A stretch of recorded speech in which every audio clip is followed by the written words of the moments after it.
This video will cover the basic after installation cleanup. Now, most all of the actions in this video are optional.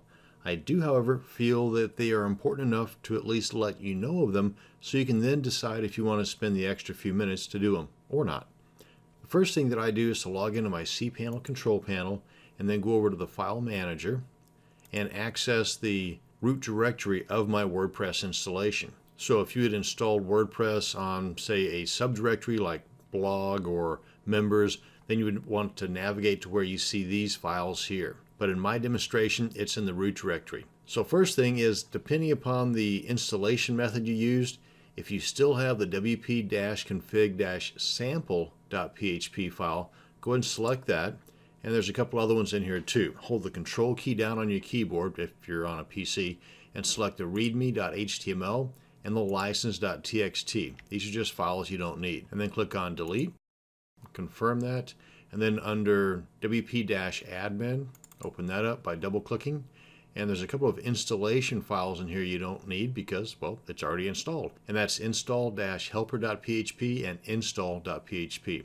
So select one of those, hold the control key down and select the other one, and then delete. Confirm deletion. And that's all from the file manager that we're going to mess with. So we can go ahead and close this out. And now let's go ahead and log into the dashboard area of our WordPress site. And if you've not done that before, then enter the URL to your WordPress site /wp-admin, hit enter, and you'll be presented with a box for you to add your username and your password, and then just log in. That'll bring you to this page, which is the dashboard page, and we'll just kind of start at the top.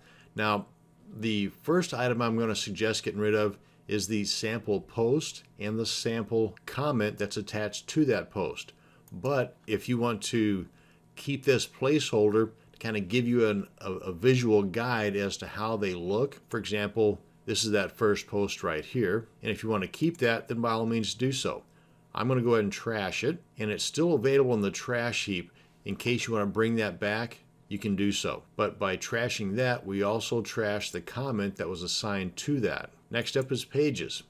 We've got a sample page for our placeholder, and like with post, if you want to keep this to kind of get a visual as to how it's going to look, then go ahead and hang on to it. But I'm going to go ahead and trash that. And like with post, it's still in the trash bin, so if you want to bring that back out live later, then go ahead and do so. Unless, of course, you empty the trash bin, then it's going to be gone for good. Now, a couple of other items that you might want to consider deleting, and that would be under the appearance themes and under plugins, because by default, there's a few different themes that are installed on your WordPress site. Depending upon the version that you've installed, it could be 2014, 2015, 2016, or even 2013 down here. You really only need one theme installed at a time. I know people that have 10 or 11 different themes installed, but you're only using one at a time. So in most cases, there's no reason to keep multiple themes installed. It takes a matter of a minute or two to install a brand new theme. So why have the extra baggage if you don't need it, right? But that's just my thinking. So if you want to delete these additional themes, just select it. Come on down here in the lower right and click on delete.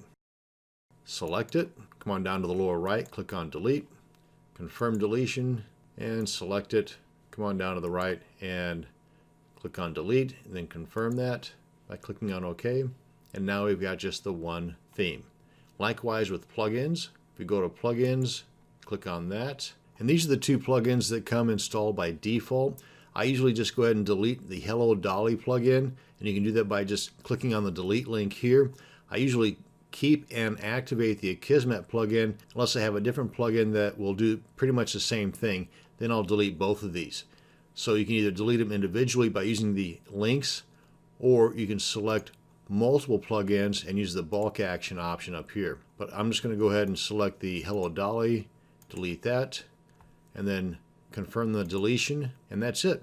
Now, while there might be more you can do to clean things up, this is what I do with every new install, and if I wasn't talking at the same time, I could have done this in less than a minute. So it's worth it to me. And that's going to bring us to the end of this video on after installation cleanup of my WordPress site. Thanks for watching, and you have a great day.